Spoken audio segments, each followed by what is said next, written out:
fisika modern sudah dapat dari Pak Anwar di semester 3. Ini saya sampaikan secara agak cepat, tapi ada sesuatu yang nanti ditanyakan, silakan saudara tanyakan. Oke, ini kemarin sudah saya sampaikan. Oke, baik.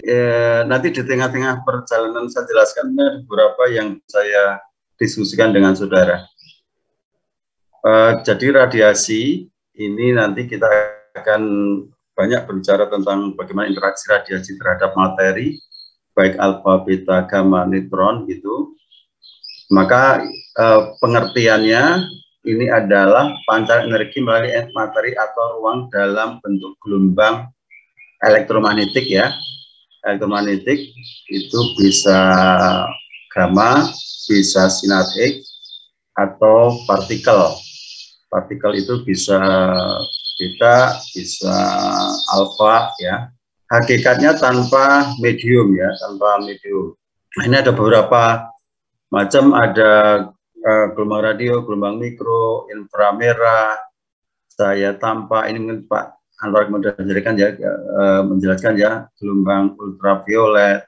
Nah, nanti kita banyak berbicara dengan sinar X, sinar gamma, elektron, proton, neutron, dan partikel alfa. Ini kita bicara mulai dari sini, nanti kita lihat. Nah, maka radiasi alam atau buatan itu kita gambarkan seperti ini ya. Ini Pak Anwar sudah sampaikan ya? Ira?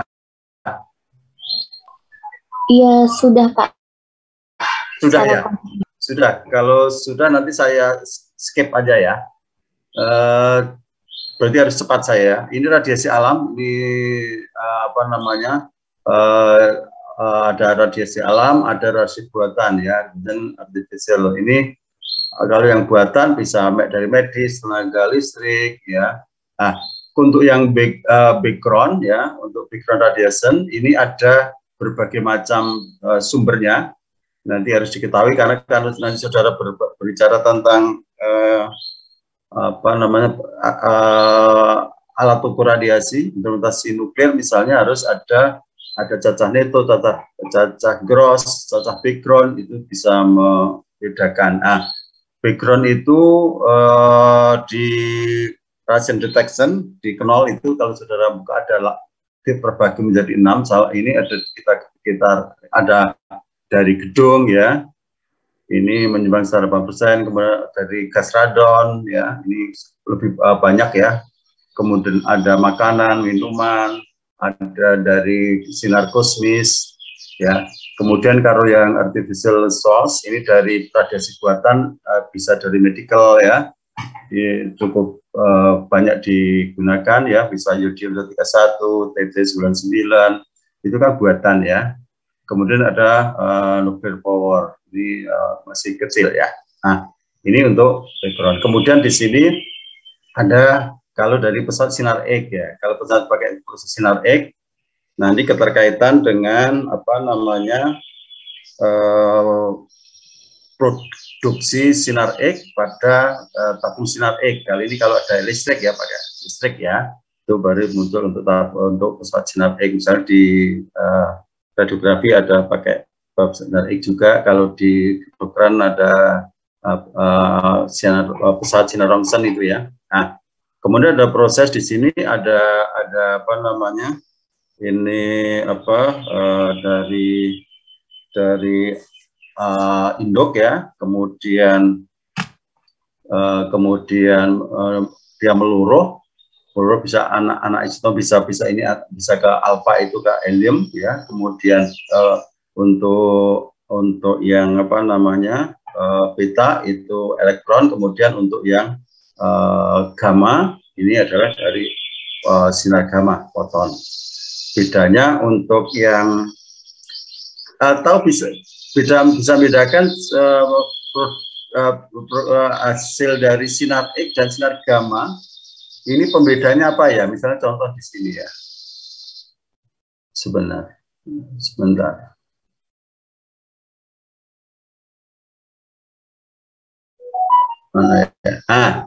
Ini ada X-ray, ini ada gamma, ya. Ini yang mendasari, ini kan pada panjang gelombang yang relatif pada daerah yang relatif sama. Ini yang membedakan produksi hasil sinar gamma dengan sinar X itu proses interaksi radiasi terhadap material itu bedanya di mana ya? Ya, saya ada bedakan, bisa jelaskan. Kalau saya melihat di sini, ya di sini, ya ini dari isotop induk ya, atau inti, kemudian ini ada meluruh, yang sini bisa ke nuklida hasil peluruan nuklida induk ya ini. Kalau ke alfa itu ada helium 42, jadi alfa. Kemudian kalau ini nukleasi peluruan untuk yang kedua ini, karena ada peluruan elektron, ini menjadi beta. Kemudian yang di sini ada yang ini, yang bawah, ini dari induk, ada meluruh, kemudian ada anak turunan ya, atau meluruh, kemudian ini ada foton ya, ada sinar gamma, maka muncul gamma. Nah, kemudian di sini ada produk sinar X di sini. Nah, pada posisi yang ini kan X-ray sama gamma, ini pada panjang gelombang yang relatif sama ini. Yang bedakan ini apa ya? Ada yang bisa menjelaskan ke saya? Spektrum gelombang ya, Pak? Ya, spektrum gelombang. Terus ada lagi? Sinar gamma dari radioaktif, Pak. Tapi sinar X dari elektron yang lepas pas energi itu. Oke. Tapi siapa itu dia? Alda, Pak. Alda, betul ya. Oke, makasih Alda. Betul, jadi kalau gamma ray ya, itu kan interaksi radiasi terhadap materi pada inti atom ya. Pada inti atom. Kalau yang ini kan elektron yang lepas ya. Ya, itu satu. Ada kemudian panjang gelombangnya juga beda, energinya juga. Jadi oke, masih. Jadi sudah bisa bedakan. Kemudian ada X-ray juga bisa dari pesawat sinar X melalui proses di tabung sinar X juga bisa. Jadi keterkaitan dengan hasil yang didapatkan dari interaksi radiasi terhadap materi. Kalau gamma itu berkaitan dengan interaksi radiasi terhadap materi dalam inti atom, kalau yang ini pada elektron yang lepas. Oke, makasih Alda. Oke, jadi saya kembali ke sini. Oke, clear. Ini Pak Antar pasti sudah tahu, sudah pernah menjelaskan.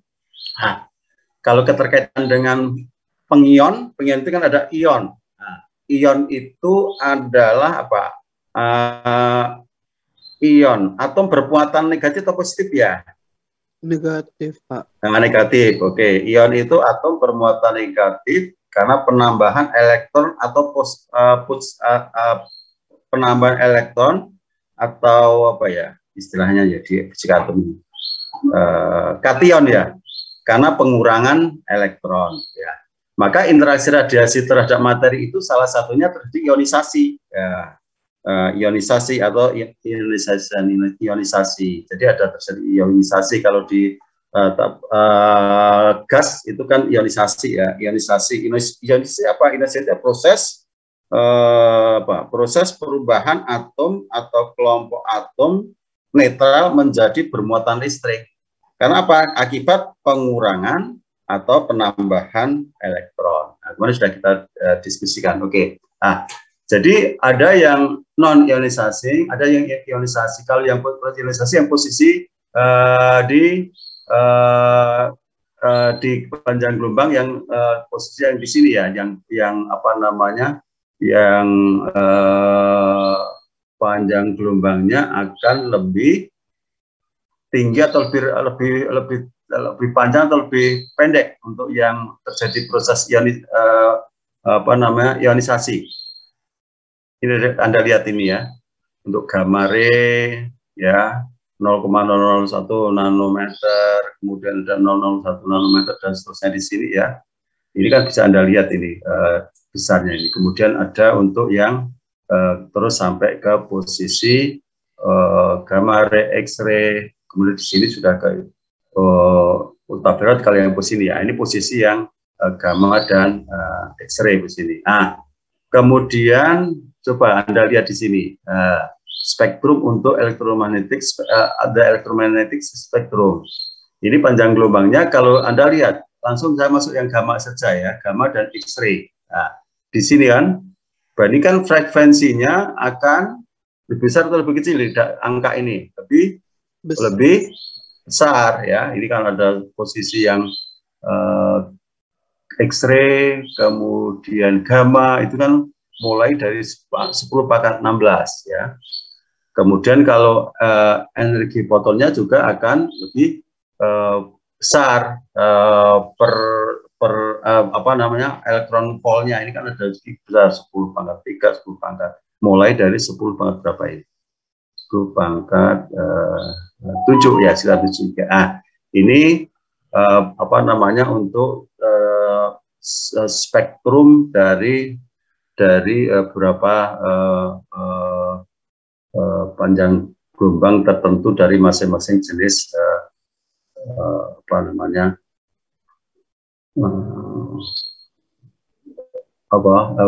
jenis dari spektrum yang kita lihat di spektrumnya ya. Oke, ya.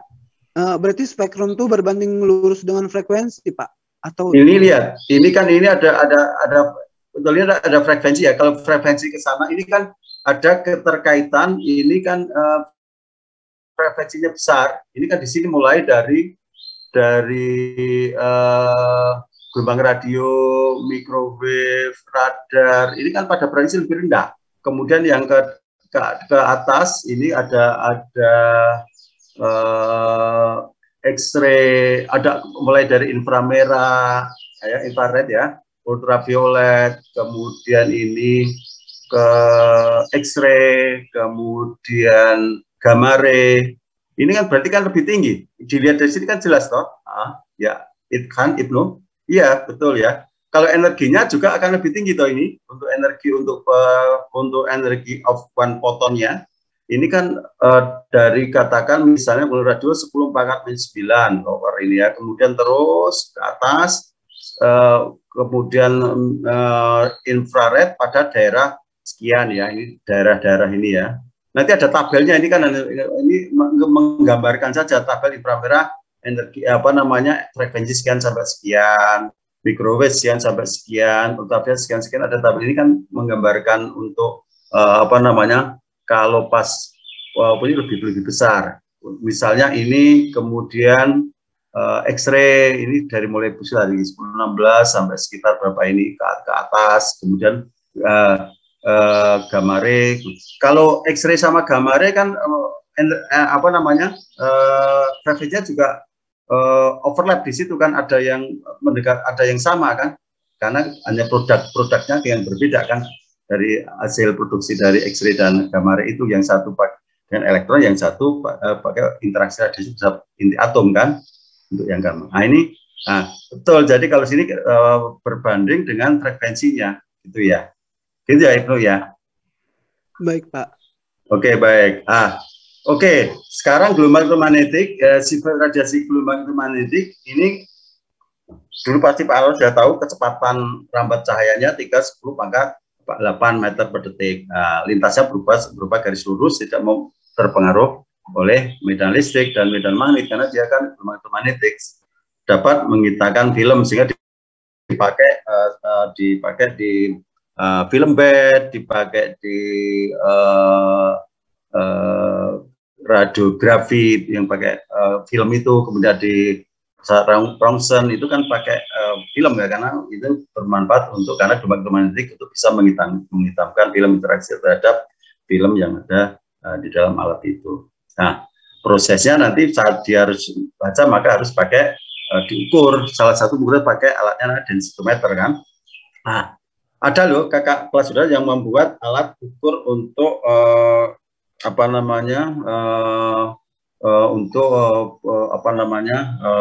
pengukuran untuk hasil dari film itu, boleh pakai densitometer untuk mengukur kekontrasan dari film dari film yang telah dipakai itu densitometer. Kemudian saya lihat Pak berapa itu bisa digitalisasi itu ya, untuk yang itu nanti Anda bisa berpikir untuk kalau kan bisa tertarik di situ, bisa dipakai untuk apa namanya PA misalnya. Nah, kemudian besaran dan satuan ini ada panjang gelombang itu lambda ya, jarak antara puncak gelombang, satuan Armstrong ya, satu Armstrong ini nanti saya berikan nanti di hitungan-hitungan nanti akan muncul ya, nanti ini saya berikan dulu. Ini satu Armstrongnya 10 pangkat -10 meter ya, atau 1/10 pangkat 10 meter. Kemudian frekuensi, ini banyak gelombang yang melintasi suatu titik dalam setiap detik, satuan hertz ya. 1 MHz, 10 pangkat 6 Hz, 10 pangkat 3 Hz. Ini untuk yang, kemudian ada amplitudo, tinggi gelombang atau tinggi pulsa yang amplitudo. Saya kira apa namanya sudah tahu kalau ini ya. Nah, pesan satuan panjang gelombang, frekuensi dan amplitudo. Kalau amplitudo tinggi gelombang, ini satuannya apa? Satuannya apa? Ya, bisa satuannya untuk tinggi, untuk yang kalau Anda ngukur pakai CRO antara T sama fungsi apa ke atas, ampere atau arus, atau ampere atau volt, kalau ditransfer ke tegangan, amplitudo itu tingginya apa? Ampere. Ibnu Idhan. Ampere. Apa? Bisa kita volt enggak? Tegangan, tinggi pulsa amplitudonya. Kalau ke atas itu, kalau ke atas katakan kalau panjang gelombang itu kan hertz ya, hertz itu kan seperti itu satu periode ya, satu periode itu kan seperti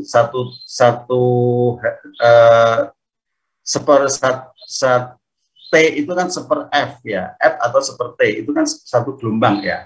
Nah, ke atasnya kan satuannya kan volt ya kalau Anda ngukur ke CRO itu ya.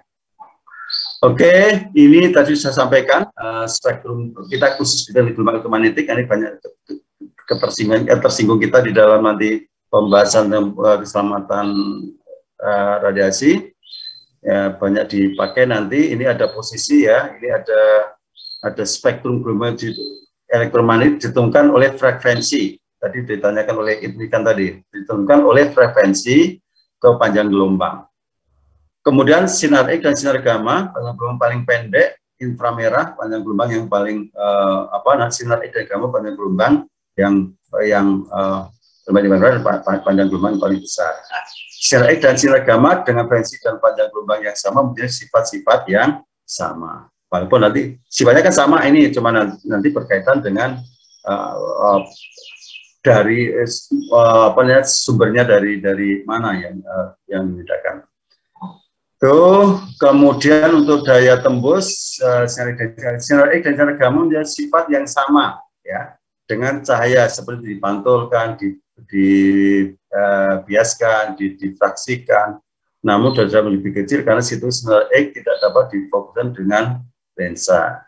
Perbedaan paling penting antara sinar X dan sinar gamma dengan saya adalah pada daya tembusnya. Kalau daya tembus itu kaitan dengan energi. Anda lihat ini, ada kaitan dengan energi kan? Ya, kalau energinya tinggi berarti daya tembusnya kan besar. Nah, ini kaitan dengan energi. Pada jenis pada daya tembusnya. Daya tembus sinar X dan gamma bergantung pada jenis material dan energinya. Karena interaksi radiasi terhadap materi untuk materi itu kalau energinya tinggi, ya akan lebih dalam. Sehingga kalau saudara melihat pasien di rongsen pakai pesawat sinar X atau pesawat rongsen itu radiografer itu merubah-rubah energinya itu merubahnya adalah kaitan dengan tegangan HP-nya. HP itu kan kesebandingan dengan energinya. Akhirnya dengan energinya, sehingga dia katakan misalnya untuk merongsen anak kecil dengan orang dewasa yang gemuk pada tempat yang sama, itu dia akan mengatur energinya, karena energi itu berkaitan dengan daya tembusnya. Ya, jadi nanti kalau seorang radiografer kemudian nanti kalau mendalami tentang radiografi, saudara, itu juga berkaitan dengan energinya. Kalau di lab radiografi itu ada betatron ya. Pernah lihat belum ya betatron ya? Belum. Belum, Pak. Belum ya Zina ya. Belum ada yang lihat ya. Di lab itu ada betatron, itu sampai ke 7,5 apa ya? Berarti dia energinya tinggi, dia untuk menembak bahan yang tebal itu bisa, karena dia energinya tinggi ya. Energinya tinggi. Di lab kita ada betatron itu yang dipakai di lab radiografi itu. Nanti kalau pas sudah praktikum radiografi itu ada betatron di lab kita. Itu banyak dipakai untuk di industri. KUPT-nya itu sekarang Pak Dr. Sunarko itu, nanti Anda saudara bisa pas di lab bisa lihat alatnya tidak begitu besar, tapi dia banyak digunakan di industri untuk menembak, untuk melihat misalnya cat-cat dari bahan plat yang tebal misalnya, itu bisa digunakan. Itu ya, karena ya. Izin bertanya Pak, mohon maaf. Silakan Ibnu Idhan. Kan di sini Pak ada dikatakan bahwa sinar X dan sinar gamma mempunyai sifat yang sama dengan cahaya, seperti dipantulkan, dibiasakan, didifraksikan, namun dalam derajat yang lebih kecil. Karena itu sinar X tidak dapat fokus dengan lensa. Maksud derajat yang lebih kecil ini gimana ya? Derajat yang dibiaskan, didifraksikan, namun dalam derajat yang lebih kecil ya. Artinya begini, dari dia kan gelombang elektromagnetik ya, ini kan ya, dua-duanya. Ini yang dia bisa karena dia memiliki sifat yang sama, karena gelombang elektromagnetik dia tidak bermuatan, maka dengan cara seperti bisa dipantulkan, dibiaskan, didifraksikan. Kalau ada difraksi sinar X, ya. Kemudian derajat kecil ini katanya dengan daya pantulnya, atau istilahnya itu sudut biasnya itu ya. Karena ini kan istilahnya ya, bisa dipahami derajat yang lebih kecil, artinya dengan memantulkan pada posisi bahan tertentu, dia kemampuan untuk mendifraksikan, kemampuan untuk memantulkan, kemampuan mendifraksikan itu pada sudut yang kecil gitu maksudnya. Istilahnya. Nanti coba dilihat di fisika modern itu ya, di buku modern untuk keterkaitan ini ya, yang ini yang sini. Itu kurang lebih itu ya, Mas Ibnu Idhan. Cuman itu lebih didalami nanti pas saudara di open di buku fisika modern itu ada itu kaitan dengan derajat atau sudut pantul ya, difraksikannya ya. Karena kan dia tidak bisa difokuskan dengan lensa, maka dia harus coba nanti kita perdalam lagi untuk yang ini ya, di fisika modern ya, Mas Ibnu Idhan ya. Baik Pak. Kemudian ini Pak, sudut deviasinya mungkin Pak. Iya, karena ya ya istilahnya. Ya mungkin ya itu kita deviasi bisa juga deviasinya ya, atau derajat yang lebih kecil. Ya bisa deviasinya. Coba nanti dilihat lagi untuk ya keterkaitan dengan ini ya, Ini teoritis banget yang bisa bagus ini untuk untuk kalau mendalam ini. Bisa juga ya Mas deviasinya ya. Itu ya. Coba tapi nanti di open lagi di di fisika modern ya. Baik, Pak. Oke, kemudian jenis radiasinya ya. Pengion tadi alfa, beta, neutron, sinar gamma, sinar X. Kemudian non pengion bisa ini ada ultraviolet, gelombang mikro, gelombang dan radar. Ini saya kira sudah berkali-kali saya jelaskan untuk kaitan dengan atom ini ada elektron, neutron, proton. Kemudian radiasi pengion, kita masuk ke radiasi pengion ya. Pemancaran energi dalam bentuk gelombang atau partikel yang karena energinya cukup besar, maka radiasi tersebut dapat menimbulkan ionisasi pada medium yang dilaluinya, dapat mengionisasi ya. Nah, ini proses yang gambar sinar X. Kalau tadi yang Alda jelaskan tadi sudah dijelaskan di sini. Ya, oke. Jadi kalau yang sinar X ini kulit atom di elektron ya. Ini kalau yang X-ray pada inti atom. Ini intinya ini ya. Yang tadi sudah dijawab Alda tadi. Ini perbedaan X-ray dan gamma ray gitu ya. Ini kemudian untuk radiasinya ini ada alpha partikel ya, karena dia bermuatan maka oleh kertas saja sudah tertahan, tetapi dia mempunyai daya ionisasi besar. Kemudian beta partikel ini oleh plastik ya, dan itu juga baru bisa kalau bisa lolos karena maka kalau yang beta ini kalau saudara nanti di industri banyak digunakan misalnya untuk di pabrik kertas dipakai untuk homogenitas ketebalan dari kertas. Nah, itu ada yang kakak kelas saudara yang sudah pernah KP di pabrik kertas, dia melihat prinsip kerja dari alat untuk mengukur homogenitas dari kertas di pabrik kertas itu ya, itu ada pakai beta partikel. Kemudian untuk gamma ray ini karena dia gelombang elektromagnetik, maka dia bisa menembus bahan, maka salah satunya untuk penahannya adalah PB. Jadi dia mempunyai koefisien serapan linearnya tinggi kan,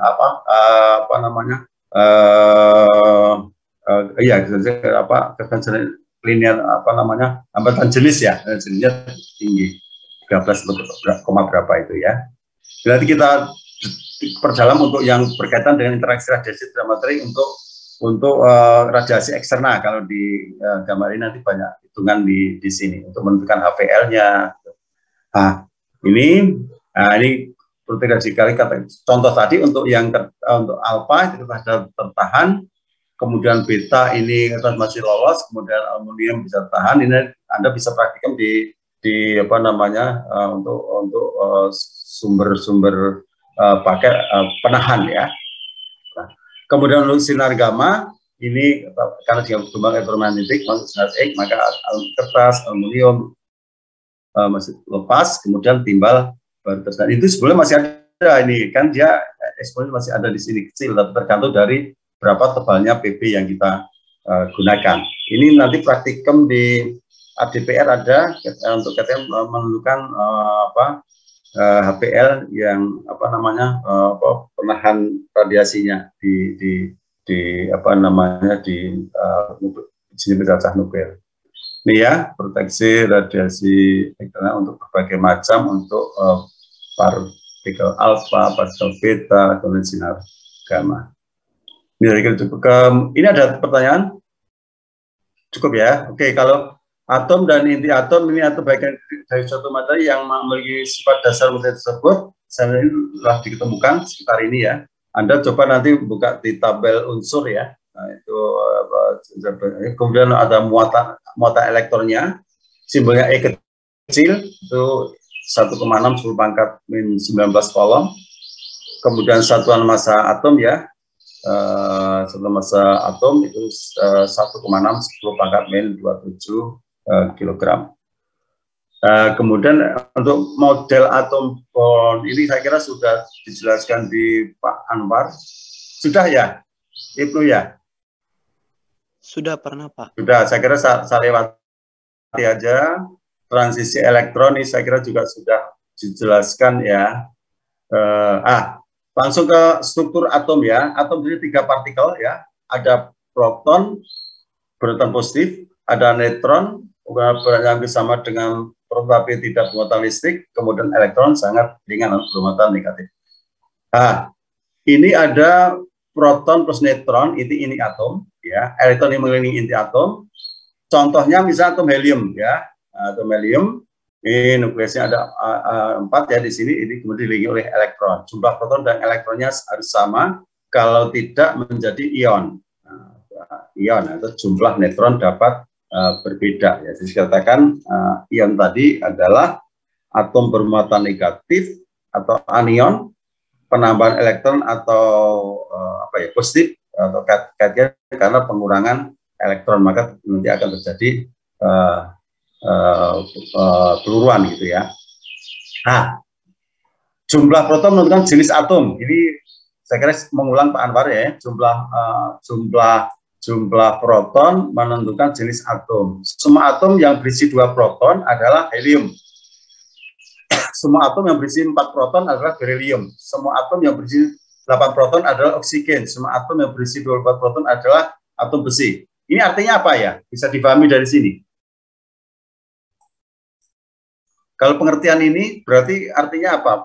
Bisa didefinisikan apa ini?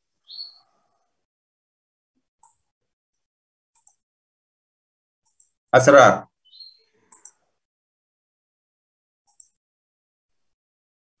Ini ya Pak, mungkin jadi kalau saya ada definisi ini, kalau nanti ada atom yang berisi ada oksigen, ada segala macam jenis-jenis dari atom ini kan punya ciri khas ini. Ini artinya apa dari pengertian ini? Nomor atomnya ya Pak? Iya, betul. Jadi bisa disimpulkan. Betul, nomor atomnya ya. Jadi kalau kita ini berarti kan jenis atom atau unsur itu menjadi unsur tertentu kan dengan apa namanya jenis atom dan unsur ini ditentukan oleh jumlah protonnya kan?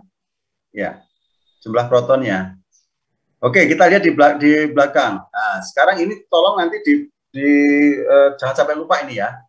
Identifikasi atom atau unsur ya. Suatu unsur didefinisikan dengan jumlah proton dan kombinasi jumlah proton dan neutron. Jadi ada X, ini ada simbol X ya.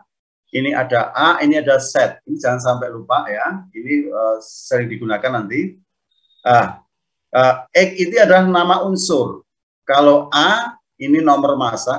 Nomor massa itu jumlah proton dan neutron. Proton plus neutron itu nomor massa. Kalau Z, yang Z ini nomor atom. Nomor atom apa? Jumlah proton. Contoh misalnya saya contohkan yang saya jelaskan di sini ya, berilium di sini. Nah, ini ada Be94. Ini artinya yang 9 ini ya, 9 ini adalah nomor massa. Nah, nomor massa 9 ini adalah jumlah proton dan neutronnya. Nah, maka bisa dihitung. Kalau ini ada 4, ini adalah nomor atomnya, ya, nomor atomnya, ini jumlah proton. Maka kalau ini ada 9 nomor massanya, ini jumlah apa namanya, ini nomor atomnya, jumlah protonnya, maka artinya jumlah neutronnya kan berarti ini 9 dikurangi 4. Ini saya kira sudah di SMA dulu juga sudah dapat. Ini cuma mengingat saja. Nah, ini berarti kalau saya punya atom berilium, ya berilium 94, maka jumlah protonnya, ya jumlah protonnya adalah 4 karena di posisi di Z.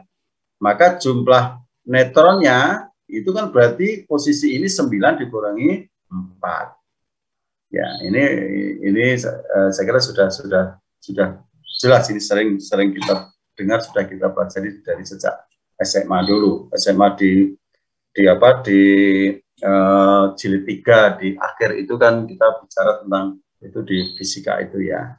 Ini cukup jelas ya, Nang? Cukup jelas ya, Nang ya? Nang? Jelas, Pak. Oke, baik ya.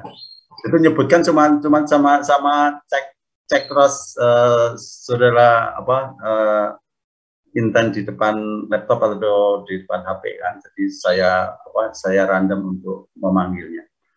Oke, kemudian jadi nanti kita harus membedakan antara isotop, isobar, isomer, isoton ya. Nah, itu. Ada yang ingat kemarin Pak Anwar untuk yang bisa ini ada isotop ya. Isotop itu unsur dengan nomor atom sama dan nomor masanya beda. Ya, sekali lagi isotop itu pakai P ya, isotop dengan nomor atomnya sama dan nomor masanya beda. Contoh atom helium, helium 4 dan helium 5 itu ya.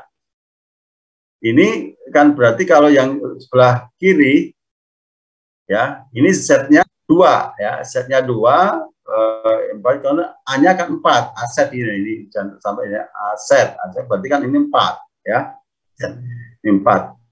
Maka kemudian kalau yang ini ya, ini Z-nya kan 2, A-nya adalah 5, 5. Nah, ini berarti nomor atomnya sama, nomor masanya beda ya, nomor atomnya sama, nomor masanya bisa dari sini ya. Nomor atomnya sama, nomor masanya beda ya. Ini jelas ya, bisa dilihat dari situ ya. Ini kan sama-sama setnya 2 itu ya. Kemudian isotop. Kemudian kalau isobar ya, isobar unsur dengan nomor masanya sama dan nomor atomnya beda.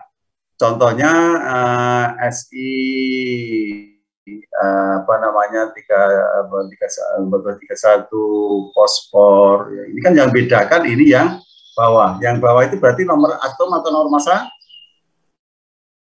Nomor atom, Pak. Hah? Nomor atom, Pak. Atom, Pak. Nomor mas. Nomor atom, Pak. Nomor atom. Iya, nomor atom. Nomor atom, kadang nyebut nomor massa ya. Oke, jadi aset ya, tadi tolong A-nya itulah yang atas, itu berarti A-nya itu nomor massa, yang bawah itu kan setnya nomor atom. Kalau nomor massa ada jumlah proton plus neutron. Kalau set yang bawah nomor atom itu jumlah proton. Nah, kalau ini isobar unsur dengan nomor massanya sama dan nomor atomnya berbeda ya.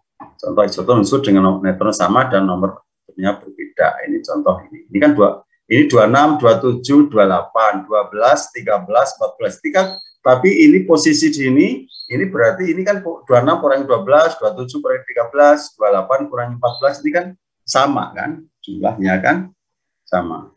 Ini berarti isotop. Itu ya, cepat. Ini isomer, unsur dengan nomor atom sama, nomor massa tingkat elektriknya berbeda. Ini contoh ini untuk nomor elektriknya berbeda. Ini untuk yang isomer.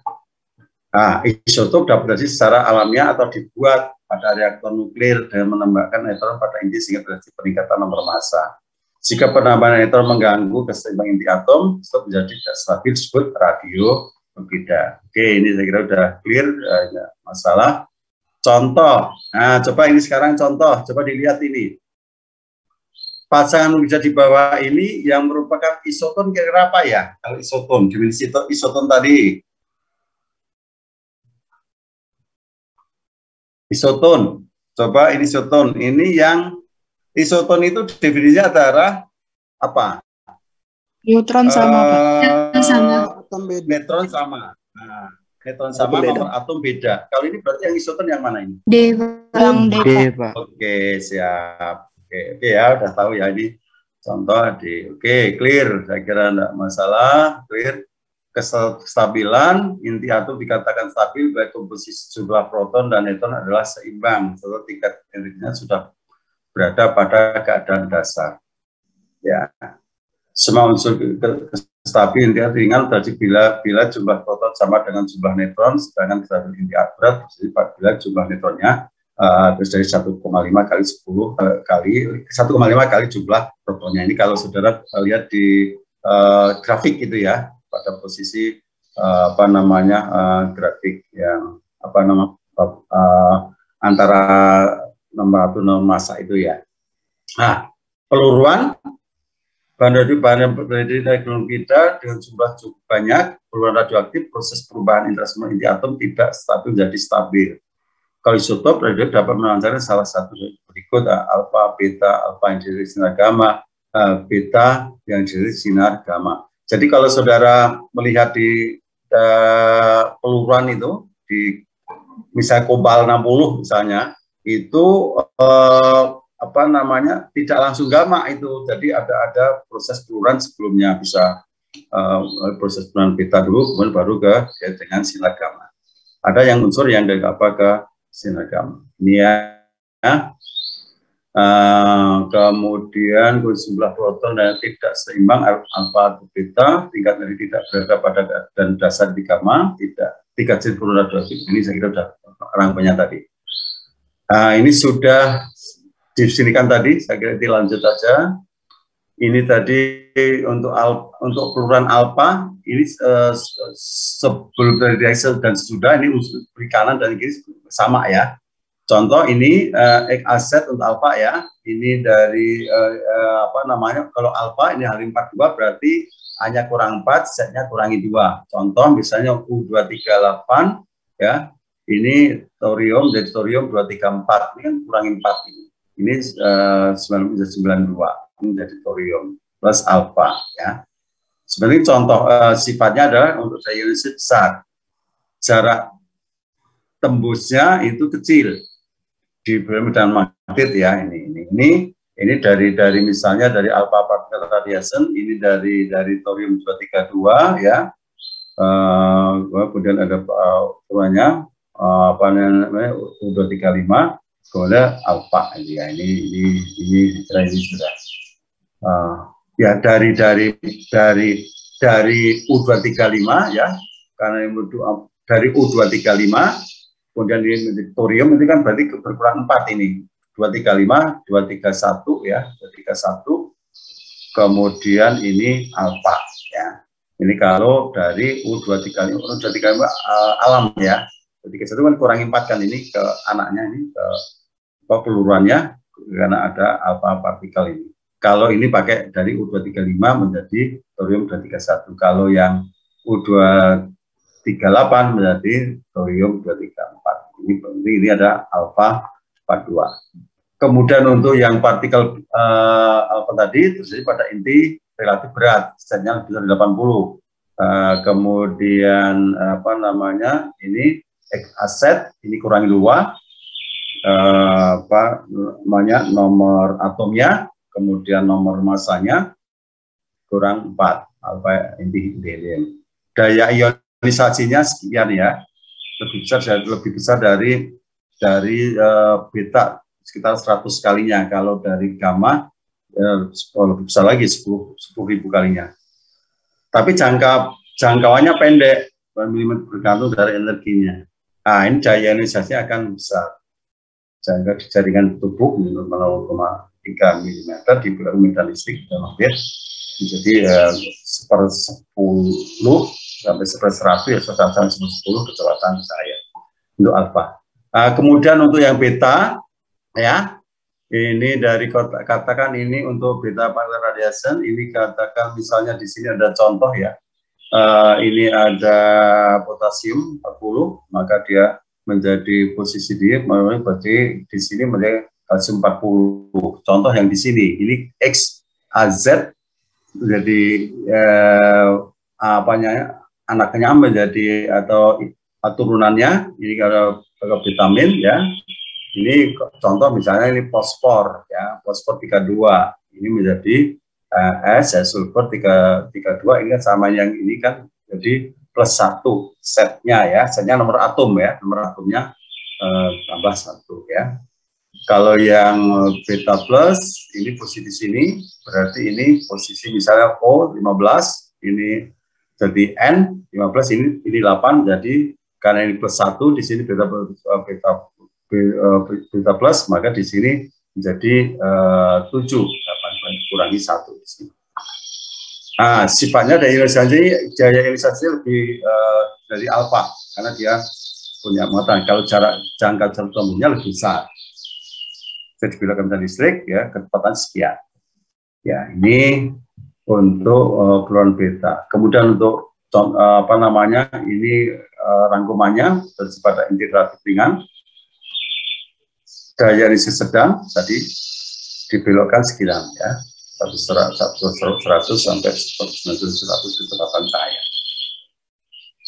Kemudian untuk gamma ya, untuk gamma ini misalnya kobal 60 misalnya merubah menjadi nikel ya 60 ya, ada gamanya. Contohnya ini tidak stabil, jadi ini stabilnya dengan gamma, maka ini misal contoh kobal 60 ya, kobal 60 nomor masanya 60 kan, masa 60 menjadi nikel ya, nikel, jadi ini belum stabil, maka menjadi stabil dan dari kobal 60 itu meluruh, kalau Anda lihat decay time-nya itu atau skema peluruannya itu dari sesi apa namanya beta dulu, beta kemudian baru gamma, ya. Beta dan gamma. Sudah pernah lihat peluruan dari kobal 60 decay time itu, Amir CD? Pernah baca ya, Pak Anwar belum menjelaskan ya, pernah ya. Jadi peluruan dari decay time dari sampai ke dari kobal 60 ya. Sudah belum, Mas, Mbak Faziza? Faziza, dengar suara saya? Iya, Pak. Pernah mendengar, udah melihat gambar untuk skema peluruan dari sumber radionukida? Contoh misalnya kobal 60, kemudian I131, TC99, pernah lihat skema peluruan dari belum ya? Oke, nanti kita lihatkan saya cari gambarnya dulu, nanti saya perlihatkan. Oke. Ini di atau ada yang pernah lihat skema peluruan? Hamam, udah pernah belum? Dulu kayaknya pernah Pak, pas aplikasi teknologi nuklir, cuma lupa Pak. Pernah ya, oke, nanti saat kita displaykan lagi. Oke, sifat yang sifatnya ini mengikuti peluruan alfa dan beta tadi ya. Ya, dipancarkan oleh isomer dan ionisasinya kecil karena dia gelombang elektromagnetik, tapi tidak gelombang elektromagnetik atau listrik, tapi dia daya tembusnya besar. Oke, biasanya mengikuti peluruan alfa dan beta, energinya besar ya, ini 0,05 angstrom sampai 0,5 angstrom, dimana dari nuklir tereksitasi isomer. Daya ionisasinya sangat kecil, jangkauan sangat besar, tidak dibelokkan dan listrik magnet kecepatan saya. Ini kira oke. Prinsip dasar X sebagai hasil konversi energi akibat tumbukan antara berkas elektron berjalan tinggi dengan bahan target.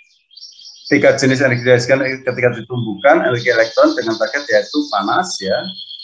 Kemudian sinar X kontinu. Nanti kita diskusikan tentang sinar X kontinu dan sinar X karakteristik. Ini dari hasil interaksi dari materi, timbul sinar X continuous dan sinar X karakteristik. Ini nanti kalau kita bicara tentang sinar X ini penting ini untuk sinar X karakteristik. Kalau yang karakteristik ini kontinu atau diskrit ya, alveola. Sinar X karakteristik ini kan ada spektrum itu, ada yang continuous, ada yang diskrit.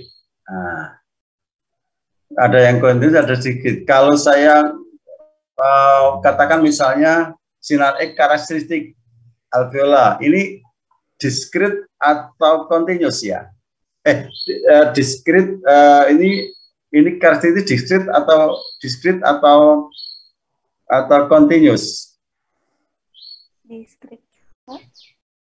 Diskrit ya. Pengertian diskrit gimana? Bisa dibantu saya, Alvela? Ada yang lain? Ibnu Idhan. Lupa Pak, kemarin tuh udah dijelasin Pak Anwar Pak. Oh sudah ya. Oke. Kalau karakteristik ini keterkaitan nanti pada efek fotolistriknya ya. Jadi ini ada diskrit ya, atau yang karakteristik diskrit ya, diskrit ini. Karakteristik diskrit. Jadi itu yang peak-peaknya itu diskrit. Dari continuous itu berjalan dari proses, artinya itu continuous itu proses di efek Comptonnya nanti. Interaksi radiasi kan terjadi pada efek Compton, efek fotolistik, dan pair production ya. Nah ini yang sinar continuous ini keterkaitan dengan apa namanya efek Comptonnya. Yang karakteristik ini keterkaitannya nanti pada efek fotolistriknya. Oke. Nah, ini bertarungnya. Ini terjadi ketika elektron menembus dekat inti atom dan mengalami pembelokan secara pelambatan. Ini pada posisi. Nah, ini yang bertarung ini adalah yang continuous, ya, yang continuous. Nah, kemudian untuk aktivitas radiasi ini sudah masuk ke beberapa rumus simpel dulu, ya. Jumlah proton per detik adalah keseluruhan.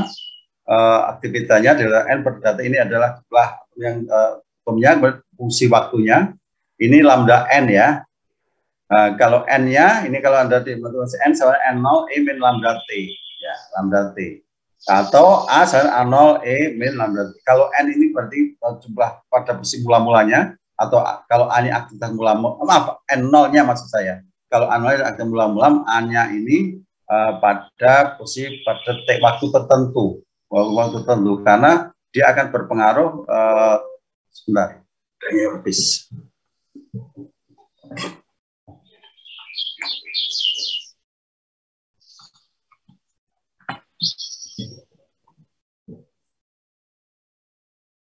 Tuh ya. Tuh, kemudian ini nanti kita detailkan di saat kita bicara proteksi radiasi nanti di proteksi eksternalnya. Ini rangkuman aja jumlah aktivitas, jumlah proton dan dalam inti atom. Ini alam atom satuan jangan lupa becquerel 1 per detik, 1 Curie 10 kilogram per detik. Aktivitasnya kalau spesifik ini berkaitan dengan per gram per berat ya, ini Curie per gramnya bersama ya. Kemudian ada istilah waktu paruh, sudah sering kita diskusikan ya, untuk menjadi waktu setengahnya, setengah 0,2 per lambda atau 0,3 per lambda. Ini rumus turunannya kalau saya turunkan setengahnya menjadi A per A0-nya setengah pangkat N atau NT. Ini rumus dasar yang sering digunakan. Ada istilah faktor gamma nanti, laju paparan pada jarak 1 dari sumber gamma, 1 Curie ya, 1 Curie 37 giga becquerel, karena 3,7 pangkat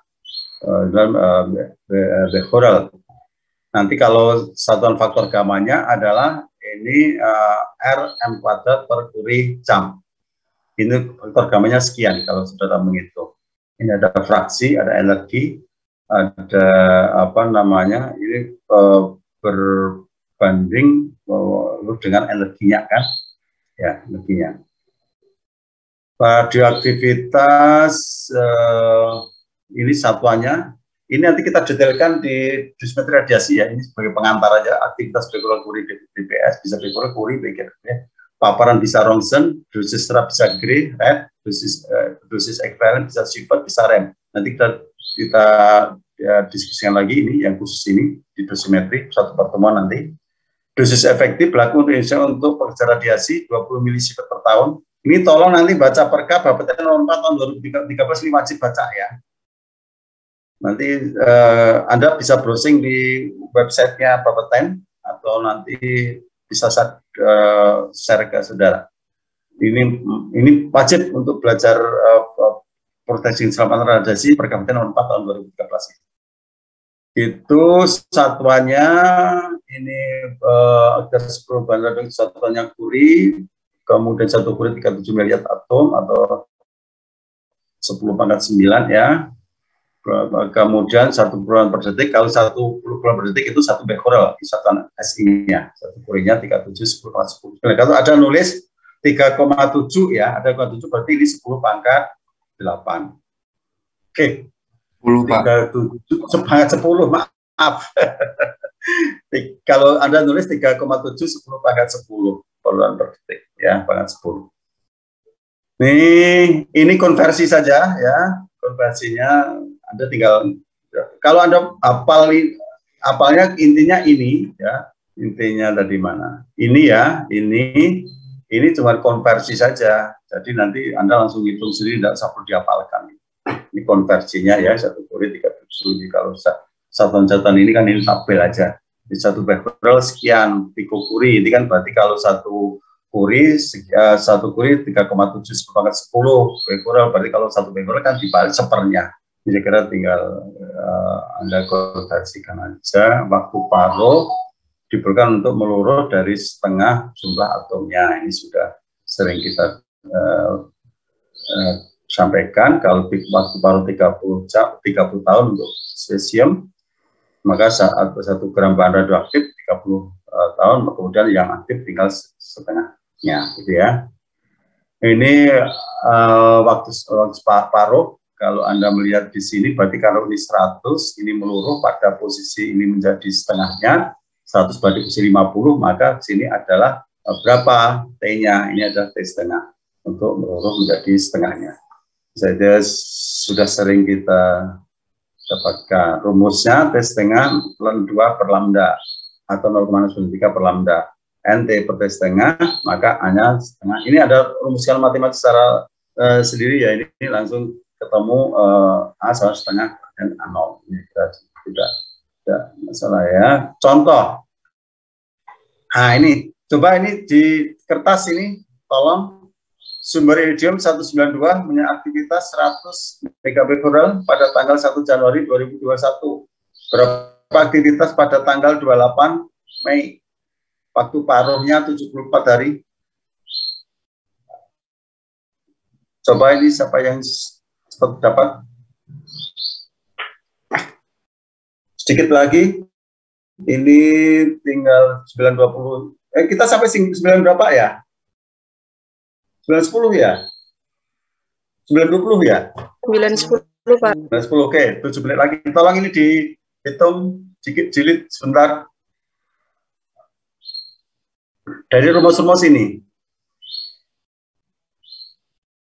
Mana rumus-rumusnya tadi? Rumus-rumus ini ada rumus-rumus ini didapatkan, Anda dapatkan. Nggak dapat siapa?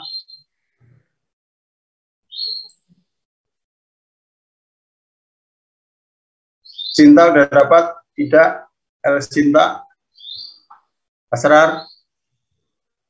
0,446 ya Pak? 0, berapa? 0,446?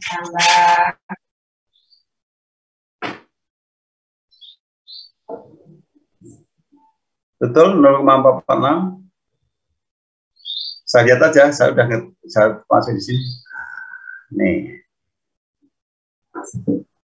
Bulat kan ini T-nya 1 Januari 28 itu sekarang 148 hitungnya. Langsung ke N aja. N 148 per 742.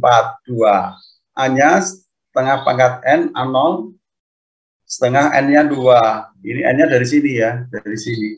Dari ini sampai sini, sampai 1 Januari sampai Mei 21. Ini 148. 2, ini berarti setengah, ini setengah pangkat 2 berarti 1/4 125 becquerel, jadi aktivitas iris adalah 25 megabecquerel. Itu ya. Contoh 2, ini coba. Ini bisa dipahami nih ya. Zina. Ira, Pak Lupi, Bayu, Revinda? Bisa, Pak. Bisa, baik. Sekarang nomor 2. Suatu bahan radioaktif mempunyai aktivitas 100 megabecquerel pada pukul 8. Ya, pukul 8 ya ini ya. Sedangkan pada pukul 14, ini berarti delta T-nya berapa? Anda hitung. Aktivitas tinggal 25 megabecquerel. Berapa T setengahnya? Ayo, siapa yang iso ini? Cepat. KP iso tapi yang cepat.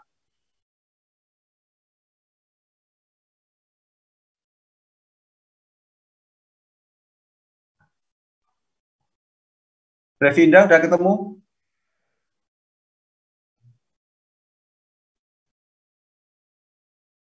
Sudah belum?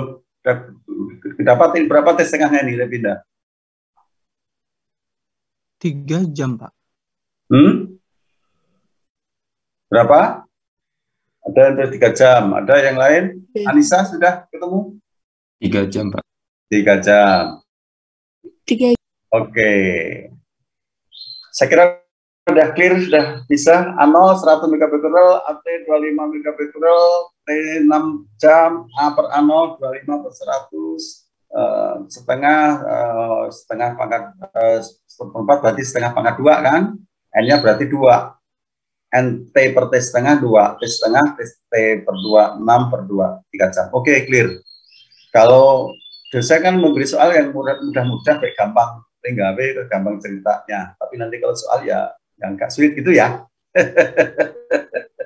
ya, supaya gampang dipahami. Oke, contoh berikutnya adalah jenis besar aktivitas per gram pada radioaktif. Contohnya 4 gram kebal 60, aktivitasnya 100 kuri, maka spesifiknya adalah 25 kuri per gram.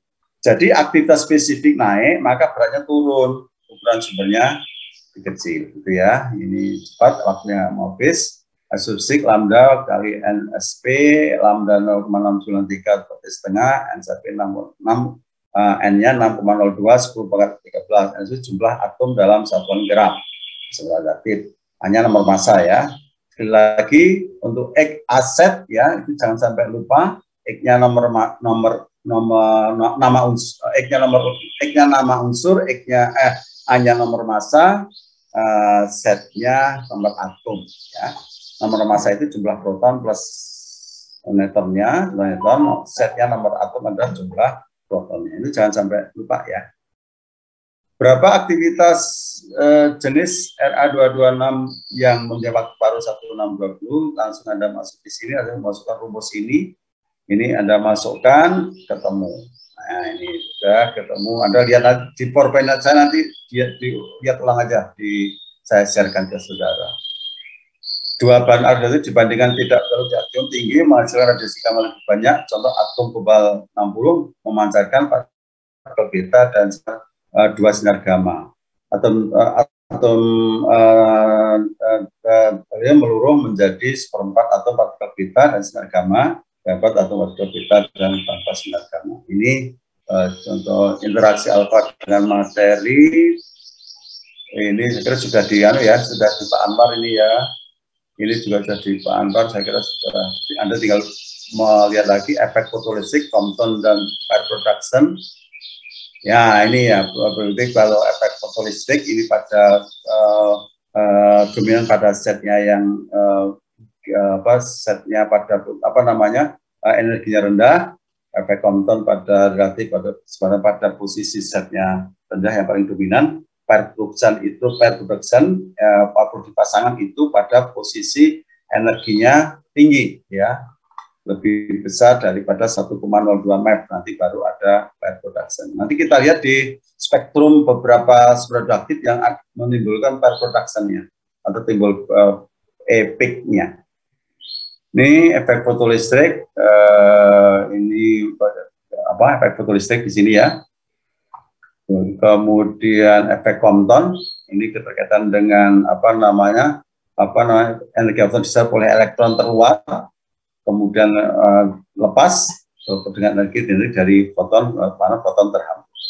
Ini terhampur ini. Nah, ini kayak production ini, energinya lebih besar, energi fotonnya lebih besar dari 1,02. baru timbul pair production ya. Zetnya besar, timbul elektron dan positron. Ini ya, efek fotolistrik, efek Compton ya, terjadi pada elektron, kemudian dia terlepas, maka timbul efek fotolistrik Compton pada berhambur, pair production pada inti atom yang energinya lebih besar daripada 1,02. Dan sinar gamma setelah melewati materi ya. Ini kalau nanti ada faktor Bell up itu pada tebal, nanti tentu ada tabelnya kali ini. Nanti kita perdalam pada saat berbicara dengan interaksi radiasi terhadap materi ya di radiasi eksternal nanti. Koefisien absorpsinya sekian. Ini untuk kita bicara tebal paruh. Ini sudah tadi di sumber-sumber radiasi komposisinya sudah. Soal saya kira sudah nanti Anda lihat di contoh soal, nanti lihat di PowerPoint saya aja ya, nanti beberapa contoh ini sudah saya berikan, nanti kalau tidak ada terima kasih. Saya kira itu untuk penjelasan mengulang dari fisika radiasi. Ini perlu saya ulang di pertemuan kedua ini untuk bisa memahami untuk nanti kita progressing kecepatan radiasi. Oke, saya kira terima kasih atas perhatiannya. Kemudian saya harus diskusi lagi dengan saudara. Nanti jam berapa ya? Jadwalnya jam berapa? 9.30, Pak. Oke, kalau gitu kita istirahat dulu 15 menit ya. Bisa siapkan dulu ya materinya ya. Oke, kita nanti jam 9.30 kita mulai lagi. Istirahat 15 menit.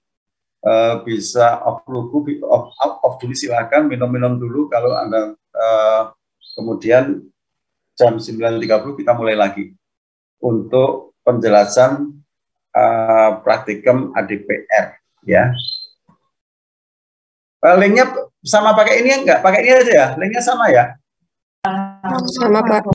Oke, kalau sama kita istirahat dulu, saya tak minum dulu. Oke, kita istirahat dulu. Assalamualaikum warahmatullahi wabarakatuh. 15 menit ya. Ya, Pak. Waalaikumsalam, Terima kasih, Pak. Pak. Baik, Pak. Ya, baik.